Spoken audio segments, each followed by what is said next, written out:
Hello बच्चों, कैसे हो आप लोग। आपका बहुत बहुत स्वागत है आपके अपने चैनल अप स्कूल में। आप मेरे पीछे देख रहे हो एंड ऑफ बायोपोलैरिटी। ये आपके पॉलिटिकल साइंस का क्लास 12th का। आज हम एंड ऑफ बायोपोलैरिटी नाम के चैप्टर का चौथी वीडियो बनाने वाले हैं। आपकी 4th क्लास है और इस क्लास में हम आपका ये वाला चैप्टर पूरी तरीके से कंप्लीट कर देंगे। इससे पहले 3 पार्ट आ चुके हैं। अगर आप सीधे इस वीडियो को देख रहे हैं तो शुरुआत के अगर आप 3 पार्ट देख लेंगे तो आपके लिए बहुत आसान होने वाला है। ठीक, तो इससे पहले थोड़ी सी बात मैं आपको बता देता हूँ हमारे प्लेटफॉर्म के बारे में। आप स्कूल क्या आपके लिए कर रहा है। अब स्कूल आपको YouTube पे भी पढ़ा रहा है, साथ के साथ सिर्फ और सिर्फ आपके लिए हमने प्ले स्टोर पे भी आपके लिए अब स्कूल नाम से ऐप बनाई है। फिलहाल जो क्लासेस चल रही हैं YouTube पे चल रही हैं और हम सारी की सारी चीजें शुरुआत से कर रहे हैं आपके लिए। धीरे धीरे जो कंटेंट है प्ले स्टोर की ऐप पे स्विच होना शुरू हो जाएगा। क्या हम आपके लिए करा रहे हैं, एक बार देख लो जरा। 11th और जो आपकी 12th क्लास है, इसमें पूरी की पूरी जो आपकी ह्यूमैनिटी की स्ट्रीम होती है, उसमें जितने आपके सब्जेक्ट प्राइमरी निकल के आते हैं, चाहे आपका हिस्ट्री हो, चाहे आपका ज्योग्राफी हो, चाहे आपका हिस्ट्री ज्योग्राफी पॉलिटिकल साइंस हो। पॉलिटिकल साइंस के टॉपिक तो अपने सामने आप देख ही रहे हो। इसके अलावा अगर आप पढ़ते हो 9th में और आप पढ़ते हो 10th में, तो आपके लिए पूरी तरीके से जो मैथ की क्लास होगी, नीचे कर देते हैं इसको, आपके लिए जो मैथ होगा वो प्लस आपका पूरी तरीके से एसएसटी हम शुरुआत से लेके आखिर तक आपका कवर करवाने वाले हैं। ठीक, तो अगर आप इन चीजों से जुड़े हो तो आपको अप स्कूल से भी जुड़ जाना जरूरी हो जाता है। इस चैनल को सब्सक्राइब कर लेना आपके लिए बहुत ज्यादा जरूरी हो जाता है। ठीक, तो अपने आज के चैप्टर पे आ जाता है, एंड ऑफ बायोपोलैरिटी। देखते हैं। देखो जी, मेरे पीछे आप देख रहे हो शॉक थेरेपी। ठीक, और इससे पहले जितना भी चैप्टर है हम ऑलरेडी 3 क्लासेस में आपका पूरा कर चुके हैं। क्या क्या हम कर चुके हैं, हमने जाना बायोपोलैरिटी होती क्या है। ठीक, इसके अलावा हमने जाना सोवियत सिस्टम क्या होता है। इसके बाद हमने जाना भाई सोवियत सिस्टम को टूटने की वजह क्या थी, तो उसके रीजंस हमने कर लिए। इसके बाद हमने देखा होगा सोवियत सिस्टम टूटा तो किस रिफॉर्म की वजह से टूटा, गोर्बाचेव ने इन इश्यूज को दूर करने के लिए कौन कौन से रिफॉर्म किए। सबसे आखिर में हमने देखा कि वो जो इश्यूज थे उसके वर्ल्ड पे क्या इंपैक्ट पड़ा, जो डिसइंटीग्रेशन हुआ उसका वर्ल्ड पे क्या इंपैक्ट पड़ा। तो ये सारी बातें हमने डिटेल में पिछली क्लासेस में पूरी कर ली हैं। आज का हमारा पहला टॉपिक होने वाला है शॉक थेरेपी। देखो, पहले समझ लेते हैं क्या होता है, फिर सीधे सीधे पॉइंट पे आएंगे। आप ऐसे समझ लो कि आप कोई काम कर रहे हो, ठीक, और उस काम को करते करते आपको बहुत दिन हो गए हैं, लेकिन आपको एक झटके से कोई आदमी ये बोल दे कि भाई अब ये काम नहीं करना, या फिर इस काम को इस तरीके से नहीं करना है, अब इस काम को इस तरीके से करना है, तो एक शॉक होता है ना। इसी तरीके से यूएसएसआर का वो मॉडल जो वो अब तक अपना रहा था, कौन सा मॉडल, कम्युनिस्ट मॉडल अपना रहा था, सोशलिस्ट मॉडल अपना रहा था। ठीक, साथ के साथ गवर्नमेंट कैसी होती थी, अथॉरिटेटिव होती थी। मैंने आपको बताया था अथॉरिटेटिव कैसी होती है। अथॉरिटेटिव होती है जो आपकी जिंदगी के हर स्फेयर को कंट्रोल करती है, आपको लिबर्टी नहीं देती, आपको पॉलिटिकल राइट नहीं देती। तो ऐसा जो मोड ऑफ गवर्नेंस था जहाँ पे अथॉरिटी बहुत ज्यादा होती थी, जहाँ पे कम्युनिज्म काम करता था, वो मॉडल अब एकदम से चेंज होने वाला था। क्यों, आपको याद है बोरिस येल्त्सिन ने डिसइंटीग्रेशन पूरी तरीके से कर दिया था यूएसएसआर का, तो अब उसने सारी ही चीजें बदलने की ठान ली है, क्विक रिफॉर्म्स करने हैं। तो ये जो मॉडल है अथॉरिटेटिव, लिख के देख लो, ये जो मॉडल है आपका जो अथॉरिटेरियन है, कम्युनिस्ट गवर्नमेंट है, ये डेमोक्रेटिक और कैपिटलिस्ट मॉडल में जब बदल जाएगा तो इस ट्रांजिशन को हम क्या कहते हैं, शॉक थेरेपी कहते हैं, मतलब बदलाव को। अब मान के चलो मैं तुमसे ये कह दूं कि भाई अथॉरिटेरियन आपकी गवर्नमेंट है, कम्युनिस्ट आपकी गवर्नमेंट है, और वो डेमोक्रेटिक और कैपिटलिस्ट में कन्वर्ट हो जाए, लेकिन ग्रेजुअली कन्वर्ट हो। ठीक, ग्रेजुअली कैसे, हम इसे चाइना के केस में देखेंगे आगे जाके। चाइना में भी सेम मॉडल ऑफ गवर्नमेंट होती थी और आज आप देखते हो लगभग ऐसी सी हो गई है, डेमोक्रेटिक फिगर नहीं हुई है। इकोनॉमिक्स के मामले में देखते हैं कि वो कैपिटलिज्म की तरफ आगे बढ़ रही है। ठीक, लेकिन वो जो चीज हुई वहां पे वो ग्रेजुअली हुई, 40-50 साल के फेज में होती है, तो हम उसे शॉक थेरेपी नहीं कहते। शॉक का मतलब है जब वो चीज अचानक से आपके सामने आ जाती है। तो आपने मतलब जान लिया कि शॉक थेरेपी का मतलब क्या होता है। शॉक थेरेपी का मतलब होता है अथॉरिटेरियन गवर्नमेंट है, हाँ जी है, ठीक है, और आपकी कैसी कम्युनिस्ट गवर्नमेंट है, हाँ जी है। ये चीज जब ट्रांजिट होकर डेमोक्रेटिक और कैपिटलिस्ट मॉडल में कन्वर्ट हो जाती है, ये किसका मॉडल है, अमेरिका का, यूएस वाला जो मॉडल है, तो इस ट्रांजिशन को हम कहते हैं शॉक थेरेपी। डन हो गई बात, सिंपल सिंपल सी बात है। अब इस ट्रांजिशन में शॉक थेरेपी को आप और कैसे एक्सपेंड कर सकते हो, देखो क्या क्या इसमें शामिल होता है। It involves private ownership of land and industry, यानी कि भाई अब देखो फीचर्स ही हैं, तुम इसके आगे पॉइंट खुद बना सकते हो। कैपिटलिस्ट इकोनॉमी जो होती है या फिर जो कम्युनिस्ट इकोनॉमी होती है, इससे इसमें आने के लिए क्या क्या बदलाव करने पड़ेंगे, वो सारी बातें आप जानते हो, ऑलरेडी हमने पहले पढ़ लिया है। क्या भाई, पहले यहाँ पे जितनी भी जमीनें होती थी, चाहे लैंड हो चाहे इंडस्ट्री हो, किसकी होती थी, पहले होती थी गवर्नमेंट की। कब, जब वो जो मॉडल था वो था सोशलिस्ट या फिर आपका कम्युनिस्ट। लेकिन अब मॉडल कैसा हो गया, अब तो हो गया कैपिटलिस्ट। तो कैपिटल जो आपका मॉडल होता है उसमें ओनरशिप किसके पास होती है, प्राइवेट लोगों के पास होती है। तो सारी की सारी जो ओनरशिप है वो प्राइवेट लोगों के पास आ जाएगी। प्राइवेट लोग होते कौन है, अरे सिटीजन, कॉमन सिटीजन, मतलब लोगों के पास रिसोर्सेज को ओन करने का राइट आ जाएगा। ठीक, अब देखो वो अपनी जो पुरानी बात है फिर से दिमाग में रखना कि हम इकोनॉमी के जो मॉडल हैं वो अलग बनाएंगे। ये इकोनॉमी से जुड़ा हुआ है, ये इकोनॉमी से जुड़ा हुआ है, ये इकोनॉमी से जुड़ा हुआ है, और आप फिर धीरे धीरे ये भी आपका देखो इकोनॉमी से जुड़ा हुआ है। धीरे धीरे आएंगे पॉलिटिकल चीजों पे। चलो जी, तो क्या हो गया, जो लैंड और इंडस्ट्री है वो भाई साहब पहले गवर्नमेंट की होती थी, अब प्राइवेट लोगों की होनी शुरू हो जाएंगी। It was helped bye world bank and IMF। अब देखो ये दो वर्ल्ड एजेंसीज हैं, वर्ल्ड बैंक और IMF। वर्ल्ड बैंक क्या है आप जानते हो, IMF का मतलब होता है इंटरनेशनल मॉनेटरी फंड। क्या काम करते हैं ये, भाई लोगों को लोन देते हैं, फंड प्रोवाइड कराते हैं, लोगों को लोन प्रोवाइड कराते हैं। मैं कह रहा हूँ लोगों को मतलब लिटरली लोगों को नहीं, देशों को, कंट्रीज को। अगर वहां पे डेवलपमेंट करना है, अगर वहां पे रिकंस्ट्रक्शन करना है, किसी वजह से बिजनेस शुरू करनी है, इंडस्ट्री शुरू करनी है, तो देशों को लोन दिए जाते हैं। अब तुम ये कह सकते हो कि भाई साहब चलो बोरिस येल्सिन ने रिफॉर्म कर दिए थे, शॉक थेरेपी आ गई, ये सारी की सारी चीज होगी, लेकिन रशिया के ऊपर ये मजबूरी क्या है कि ये काम करना पड़ेगा। मजबूरी क्या है, जो IMF है और वर्ल्ड बैंक है वो लोन या फिर जो आपको फंड प्रोवाइड करवाते हैं वो इन शर्तों पे करवाते हैं कि आपको अपने सिस्टम को खोलना पड़ेगा। आपको याद है जो कम्युनिस्ट मॉडल ऑफ गवर्नेंस होती है, या जो कम्युनिस्ट इकोनॉमी होती है, मैंने बताया था वो क्लोज्ड इकोनॉमी होती है, ना इंपोर्ट होगा ना एक्सपोर्ट होगा, ना चीजें अंदर आएंगी ना चीजें बाहर जाएंगी। ऐसे में बाहर से जितनी भी चीजें आनी है, इंपोर्ट एक्सपोर्ट है। अब एक मॉडल आएगा ओपन इकोनॉमी, जहां पे इंपोर्ट भी होगा, जहां पे एक्सपोर्ट भी होगा। तो वर्ल्ड बैंक और IMF ओपन मार्केट को सपोर्ट करते हैं। ओपन मार्केट को सपोर्ट क्यों करते हैं, क्योंकि किसके इंस्टीट्यूशन है, आमतौर पे US और यूरोप को फेवर करते हैं, ऐसा कहा जाता है। ठीक, तो ये केवल उन्हीं लोगों को या उन्हीं देशों को, लोग मैं गलती से बोल रहा हूं, उन्हीं देशों को ये लोन देते हैं जो ओपन मार्केट इकोनॉमी को सपोर्ट करते हैं। मतलब अगर रशिया को लोन चाहिए, हमें पता है ना रशिया की हालत खराब हो रही है, इकोनॉमी खराब चल रही है, ना ग्रोथ है, ना कुछ है, ना फंड आते हैं, ना बिजनेस आता है। अगर आपको लोन चाहिए तो भाई साहब शॉक थेरेपी से गुजरना पड़ेगा, आपको इस तरफ से इस तरफ आपको आना पड़ेगा। जब आपको लोन मिलेगा आपको लैंड को और इंडस्ट्री को प्राइवेटाइज करना पड़ेगा अगर आपको लोन चाहिए। ठीक है, तो ये बात है। अगर आप शॉक थेरेपी का रीजन जानोगे तो इसमें आप इसको लिख सकते हो।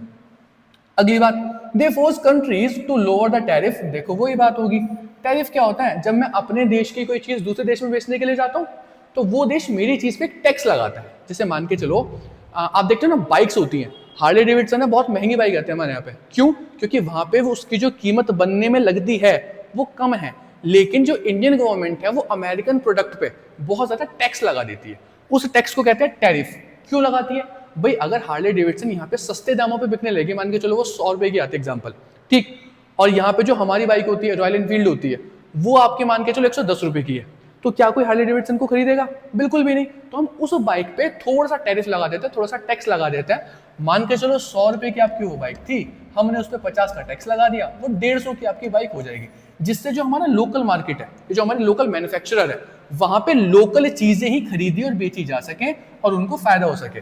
तो यहाँ पे अब तक क्योंकि क्लोज्ड इकोनॉमी थी तो इकोनॉमी को क्लोज करने के लिए टैरिफ हाई होते थे बहुत ज्यादा, ताकि ना इंपोर्ट हो ना एक्सपोर्ट हो। लेकिन IMF वर्ल्ड बैंक USSR की जो कंट्रीज नई नई आजाद हो रही हैं इनको फोर्स करती हैं कि भाई तभी आपको लोन देंगे हम जब आप टैरिफ्स को क्या कर दोगे, डाउन कर दोगे, लो कर दोगे, अपने आप को ओपन मार्केट कर दोगे और आपका फ्री ट्रेड होना शुरू हो जाएगा। फ्री ट्रेड का मतलब है कि ट्रेड पे किसी तरह के टैक्स ना लगे, टैक्स ना लगे। Allow FDI and currency convertibility. FDI क्या होता है, फॉरेन डायरेक्ट इन्वेस्टमेंट। इकोनॉमिक्स में आप विस्तार से भी इस बात को पढ़ लोगे, खूब डिटेल में आती है। लेकिन FDI को सिर्फ इतना समझ लो कि बाहर से कोई देश आता है, आपके देश में आता है, आपके देश में कंपनी खोलता है, आपके देश में जमीन खरीदता है, आपके देश में फैक्ट्री लगाता है, आपके देश में लोगों को नौकरी देता है, आपके देश में इक्विपमेंट खरीदता है, तो इस सबको करने के लिए आपके देश में वो पैसा लेके आता है, लोगों को पैसा देगा, जमीन खरीदेगा तो लोगों को पैसा देगा। तो इस तरीके से फॉरेन डायरेक्ट इन्वेस्टमेंट, विदेश का कोई आदमी डायरेक्टली यहाँ पे आके अगर अपने पैसे को इन्वेस्ट करता है तो उसे कहते हैं FDI। अब तक मैंने कहा था बाहर से कोई कंपनी रशिया के अंदर नहीं आती थी, लेकिन अब FDI भी आपको अलाउ करना पड़ेगा। करेंसी कन्वर्टिबिलिटी भी आपको अलाउ करनी पड़ेगी। करेंसी कन्वर्टिबिलिटी का मतलब क्या हो गया, मान के चलो कोई यूरोप से आ रहा है, ठीक है, तो अपने हाथ में क्या लेके आएगा, यूरो लेके आएगा, अपने हाथ में पाउंड लेके आएगा। लेकिन यूएस में क्या नाम है आपका, रशिया में क्या चलता है, रूबल चलता है। तो करेंसी की कन्वर्टिबिलिटी होनी चाहिए, मतलब सामने वाला जो इन्वेस्टर आ रहा है, अगर आपकी इकोनॉमी में वो इन्वेस्ट करना चाहता है, वो फैक्ट्री लगाना चाहता है, किसी भी तरह की चीजें वो खरीदना चाहता है, तो वो यूरो सरकार को देगा और सरकार से रूबल ले लेगा, फिर लोगों में रूबल बांटेगा, जिस चीज को उसे लेना होगा उसके बदले में रूबल देगा। तो करेंसी कन्वर्टिबिलिटी भी यहाँ पे होनी चाहिए। पहले सरकार करेंसी कन्वर्टिबिलिटी करती नहीं थी, अलाउ नहीं करती थी। क्यों? क्योंकि अगर ऐसा होगा तो मार्केट आपका खुल जाएगा। तो मार्केट को रोकने के लिए, मार्केट को क्लोज रखने के लिए सरकार बहुत सारे काम करती थी। तो गवर्नमेंट के उन सारी चीजों को रोकना पड़ेगा, टैरिफ खत्म करने पड़ेंगे, मार्केट को खोलना पड़ेगा, फ्री ट्रेड को अलाउ करना पड़ेगा, एफडीआई को अलाउ करना पड़ेगा और करेंसी कन्वर्टिबिलिटी को भी अलाउ करना पड़ेगा। तभी जाके भाई साहब वर्ल्ड बैंक और आईएमएफ आपको लोन देंगे ताकि आप अपने देश की हालत सुधार सको। ठीक होगी बात? आगे देख लो। Lastly, nations of Soviet bloc were linked by western economies through open trade system. अब भाई मैंने ये कह दिया आपका मार्केट खुल जाएगा, तो खुलेगा किसके लिए? जो वेस्टर्न इकोनॉमीज थी। वेस्टर्न कौन सी? यूएस वाली और आपकी यूरोप वाली। वो आके आपके देश के साथ ट्रेड करेंगे। और जब मैं कह रहा हूं ये सारी चीजें हो रही हैं, इसका मतलब ये केवल रशिया के साथ नहीं हो रही, रशिया के साथ जितने भी देश वहां पे निकले अलग अलग, चाहे वो बेलारूस हो, चाहे वो यूक्रेन हो, चाहे वो लुथानिया हो, ठीक है, इस कजाकिस्तान जितने भी, चाहे एशियन रिपब्लिक हो, चाहे यूरोपियन जो देश हो वो आजाद हो, इन सब के साथ ये सारी चीजें हो रही हैं। ठीक, आगे बढ़ो। बस जी इतनी बात थी आपकी किसकी? शॉक थेरेपी की। लेकिन मोटा मोटा मैं अगर आपको बता दूं तो आपने अगली हेडिंग भी लगभग कवर कर ली है। भाई एक तो हमने जाना है कि शॉक थेरेपी है क्या। ठीक, तो शॉक थेरेपी क्या है? अथॉरिटेरियन और आपकी कैपिटलिस्ट गवर्नमेंट जो होगी वो चेंज हो जाएगी। अथॉरिटेरियन का उल्टा क्या है? डेमोक्रेटिक। कम्युनिस्ट का उल्टा क्या है? कैपिटलिस्ट। तो अथॉरिटेरियन और कम्युनिस्ट गवर्नमेंट आपकी डेमोक्रेटिक और आपकी मार्केट बेस्ड इकोनॉमी यानी कि कैपिटलिस्ट इकोनॉमी में कन्वर्ट हो जाएगी। उसके क्या क्या फीचर होंगे भाई, क्या क्या अलाउ करना पड़ेगा? एफडीआई अलाउ करना पड़ेगा आपके लिए, करेंसी कन्वर्टिबिलिटी अलाउ करनी पड़ेगी, टैरिफ आपको डाउन करना पड़ेगा। ये सारी की सारी चीज सरकार को करनी पड़ेगी। क्यों? क्योंकि वर्ल्ड बैंक और आईएमएफ इन्हीं टर्म्स पे आपको लोन देते हैं। ठीक, तो ये सारी बात हमने जान ली। लेकिन इसका रिजल्ट क्या निकल के आया? क्या अगर जो वर्ल्ड बैंक और आईएमएफ ने लोन दिया है तो उस लोन देने से रशिया को फायदा हुआ? रशिया के लोगों को फायदा हुआ? इंडस्ट्री बढ़ी, प्रोडक्शन बढ़ा, ग्रोथ आई? वो अपने को देखना है। ठीक, देखो, the first initiative was to privatize the government ownership of land and industry. भाई ये अपने को बात पता है कि जो ओनरशिप थी लैंड की और इंडस्ट्री की, उसको प्राइवेटाइज करने की बात थी। चलो ठीक है, पर प्राइवेटाइज करेंगे कैसे? जो सरकार है अगर उसके पास सारी चीजें हैं, वो लोगों के पास जाएंगी कैसे? कैसे जाएंगी?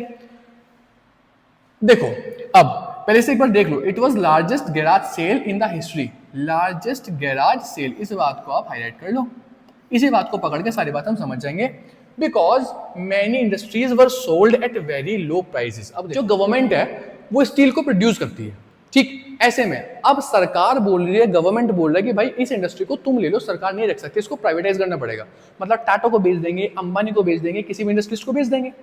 ऐसे में वो जो खरीदेगा, अब हमें ऑलरेडी तो मार्केट में कोई इंडस्ट्रियलिस्ट है नहीं, एग्जिस्ट ही नहीं करता, हमने मौका नहीं दिया, तो जो कॉमन सिटीजन है उन लोगों को बेचना पड़ेगा। मतलब जो आम आदमी होता है, अब आम आदमी भी इतना पैसा कहां से आएगा? तो ऐसे में, और सरकार ये भी चाहती थी कि लोगों के पास बराबरी हो। ऐसे नहीं कि एक इंडस्ट्रियलिस्ट ने सारी इंडस्ट्री खरीद ली, अब वो अमीर हो गया, लोग गरीब हो गए। तो ऐसे में सरकार ने एक टोकन सिस्टम लागू करा। मतलब सबको कुछ ना कुछ वैल्यू के टोकन दिए कि भाई तुम ये टोकन ले लो, तुम ये टोकन ले लो, तुम ये टोकन ले लो, तुम ये टोकन ले लो, और उस टोकन से कुछ ना कुछ शेयर्स या कुछ ना कुछ पार्टनरशिप उस इंडस्ट्री की खरीद ली जाएगी। सरकार का प्लान था ये, गवर्नमेंट का प्लान था ये। लेकिन रशिया में महंगाई इतनी हो चुकी थी, रशिया के अंदर चीजें इतनी खराब हो चुकी थी, इन्फ्लेशन इतना हो गया था, जो रूबल था उसकी वैल्यू इतनी डाउन हो गई थी, फूड इनसिक्योरिटी इतनी हो चुकी थी, मतलब इकोनॉमी पूरी खराब थी। ऐसे में लोगों ने सोचा भाई इंडस्ट्री खरीद के करेंगे क्या? तो उन्होंने जो टोकन थे वो ब्लैक मार्केट में बेचने चालू कर दिए।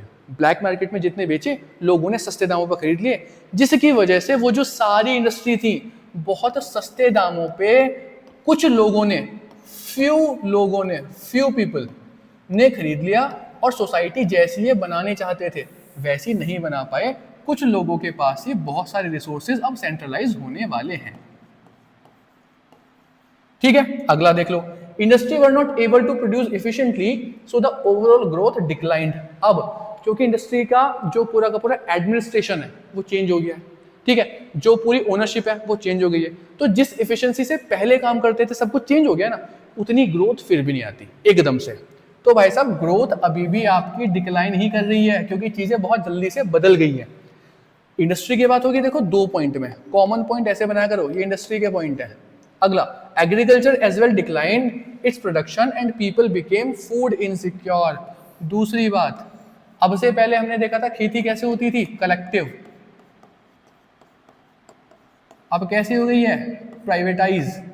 मतलब पहले मिलके लोग खेती करते थे, अब इंडिविजुअली अपनी अपनी खेती कर रहे हैं। तो इस वजह से हम देखते हैं कि जो एग्रीकल्चर का प्रोडक्शन है, क्योंकि इसमें भी चेंजेस आ रहे हैं, तो जो एग्रीकल्चर का प्रोडक्शन है वो भी आपका डाउन होना शुरू हो जाएगा। और अगर मैं ये तुमसे कहूं कि भाई खाना कम पैदा हो रहा है, अनाज कम पैदा हो रहा है, ग्रेन्स कम पैदा हो रहे हैं, तो क्या होगा भाई साहब, फूड इनसिक्योर हो जाएंगे, लोगों को खाने की भी किल्लत हो जाएगी। आगे बढ़ो, the system of social welfare was also destroyed. Now government was not providing basic necessities. आपको पता है कम्युनिस्ट गवर्नमेंट की सबसे बेसिक सबसे अच्छी बात क्या थी, हेल्थ हो गया, एजुकेशन हो गया, फूड हो गया, और आपका जो चाइल्ड केयर है, बेसिक नेसेसिटीज जो आपकी होती हैं लोगों की, बच्चों की, वो फ्री में दी जाती थी। अब सरकार के पास ना इंडस्ट्री, सरकार के पास ना एग्रीकल्चर, सरकार को दिख रहा है ग्रोथ कम है, सरकार के पास रिसोर्सेज ही नहीं है, सरकार को पता है भाई हमारा तो फूड का जो प्रोडक्शन है वो भी डाउन जा रहा है। तो ऐसे में क्या बेसिक नेसेसिटीज लोगों को दी जा पाएंगी, बिल्कुल नहीं दी जा पाएंगी। तो जो आपकी बेसिक नेसेसिटीज प्रोवाइड कराने का सिस्टम था वो भी धीरे धीरे हम देखते हैं सरकार का खराब होता जाता है। एक बार फिर से देख लो, गौर करना हमने क्या करा है, हम देखना चाह रहे हैं कि शॉक थेरेपी, मतलब इस मॉडल से हम इस मॉडल पे आ गए, ठीक है। इस मॉडल से इस मॉडल में आने पे जो ट्रांजिशन है वो तो हमने देखा पिछली स्लाइड में, क्या था कि भाई इकोनॉमिक्स में क्या दिक्कत हुई, सारी की सारी कौन कौन सी चीजें बदली, ट्रेड सिस्टम कैसे बदला, ओपन मार्केट कैसे हो गया, उसके होने के प्रोसेस का क्या कुछ रिजल्ट निकल के आया, वो पॉजिटिव था या नेगेटिव था, वो अभी देख रहे हैं। हम देख रहे हैं मोटा मोटा नेगेटिव है, ठीक है। मोटा मोटा नेगेटिव कैसे, भाई हमने देखा जो इंडस्ट्रीज थी उनका प्रोडक्शन डाउन हो गया, उन्हें बहुत सस्ती कीमतों पर खरीद लिया गया कुछ लोगों के द्वारा। जो एग्रीकल्चर का प्रोडक्शन था वो डाउन हो गया, जिसकी वजह से फूड शॉर्टेज होगी, लोग फूड इनसिक्योर हो गए। और जो सरकार की फैसिलिटीज थी बेसिक नेसेसिटीज प्रोवाइड कराने की, वो भी आपकी चीजें खराब होती जा रही है, सरकार उसको भी नहीं करा पा रही, ठीक। तो ओवरऑल इकोनॉमिक्स के मामले में, इकोनॉमी के मामले में गवर्नमेंट बहुत खराब परफॉर्म कर रही थी after disintegration of USSR. Common बात है, मैं पहले करवा चुका हूं, after the capitalism the post Soviet state were divided into rich and poor. पहले मैंने बताया था कम्युनिज्म का सबसे बेसिक प्रिंसिपल क्या होता है, इक्वालिटी, कि भाई सबके सब लोग जो होते हैं वो बराबर होते हैं, ना कोई अमीर होता ना कोई गरीब होता। लेकिन अब जो सोसाइटी है उसमें फ्यू लोग जो है वो बहुत रिच हो गए हैं, बहुत रिच हो गए हैं, और फ्यू लोग बहुत पुअर हो गए हैं, सोसाइटी डिवाइड हो गई है।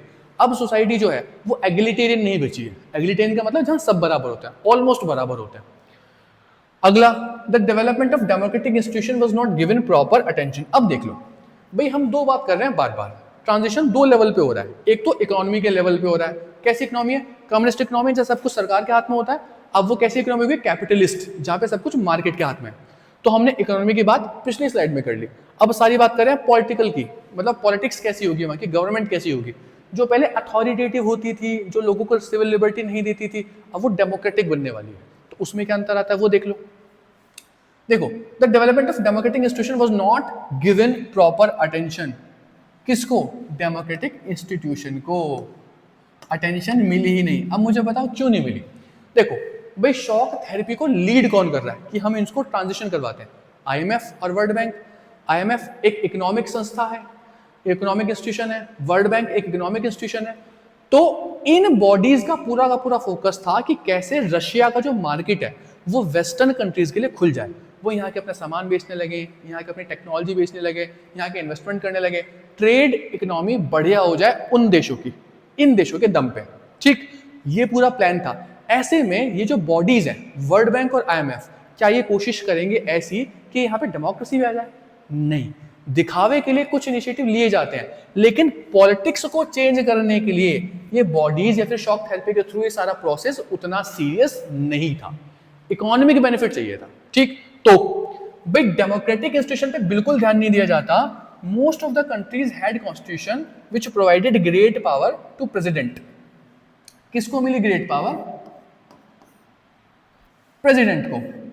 And the government and turn the government authoritarian. और हम देखते हैं, क्योंकि अब देखो जो आपके डेमोक्रेटिक इंस्टीट्यूशन है उन पे ध्यान ही नहीं दिया गया, कॉन्स्टिट्यूशन में उन चीज़ों पे ज़्यादा फोकस ही नहीं करेगा। डेमोक्रेटिक इंस्टीट्यूशन होते कौन से हैं भाई? आपकी क्या रहेगा, जैसे आपकी इलेक्शन कमीशन है, आपकी जुडिशरी है, आपकी एग्जीक्यूटिव है, आपकी आपकी आपकी लेजिस्लेचर है। जब बहुत सारी बॉडीज होती हैं, कैग होता है, सॉलिसिटर जनरल होता है, मतलब डेमोक्रेसी का हर इंस्टीट्यूशन जिससे डेमोक्रेसी बनती है। भाई इलेक्शन कमीशन लोगों को वोटिंग राइट प्रोवाइड करवाता है, ऊपर से जब लोग चुने जाते हैं लेजिस्लेचर में जाते हैं, पंचायत के इलेक्शन अलग होते हैं, तो डेमोक्रेसी का सिस्टम होता है। अगर डेमोक्रेसी के सिस्टम में इंस्टीट्यूशन नहीं होंगे तो डेमोक्रेसी में एक आदमी के पास फिर से बहुत सारी पावर आ जाएगी। हम देशों में देखते हैं, जैसे जर्मनी के अंदर हमने देखा था भाई डेमोक्रेटिक सिस्टम था, लेकिन हिटलर इतना ताकतवर हो गया कि डेमोक्रेटिक इंस्टीट्यूशन साइड में चले गए और वो डिक्टेटर में कन्वर्ट हो गया। एक अथॉरिटेटिव गवर्नमेंट वहाँ पे हमारे सामने आ जाती है। ऐसे हमने यहाँ पे देखा, क्योंकि डेमोक्रेटिक इंस्टीट्यूशन के पास पावर ही नहीं थी बिल्कुल भी, इसलिए हमने देखा धीरे धीरे यहाँ पे प्रेसिडेंशियल जो सिस्टम था वो फिर से जैसे पहला सिस्टम था अथॉरिटेरियन ही बनता चला गया। उसने लोगों को राइट देने फिर से बंद कर दिए। अब ऐसे नहीं एकदम से, भाई 1991 में डिसइंटीग्रेशन हुआ, आने अगले वाले जो साल हैं भाई 1994 के जो 94 होंगे, 95 आएगा, 96 आएगा, धीरे धीरे हम देखते हैं कि अधिकतर देशों में, जितने भी देश यूएसएसआर से अलग हो रहे हैं, उनमें ऐसे प्रेसिडेंट आएंगे जो सारी ताकत अपने पास ही रखेंगे, डिसेंट्रलाइजेशन बिल्कुल नहीं करेंगे, डेमोक्रेटिक इंस्टीट्यूशन पे ध्यान नहीं देने वाले हैं आगे। लेकिन after the 2000 these nations started their recovery by exploiting natural resources like oil, gas and minerals. Most important क्या भाई, अगर ऐसा था, कैसा था, वहाँ की इकोनॉमी रन नहीं कर रही थी बिल्कुल अच्छे से, इकोनॉमी बिल्कुल बेकार होती जा रही थी, और जो गवर्नमेंट है वो लोगों को राइट भी नहीं दे रही, तो कायदे से तो वहाँ पे दोबारा प्रोटेस्ट होने चालू हो जाने चाहिए थे। लोगों को राजाओं के सामने तो नहीं, पर जो भी उनके रिजीम्स हैं, जो भी वहाँ पे गवर्नमेंट है, उनके सामने फिर से आवाज़ उठानी चाहिए थी।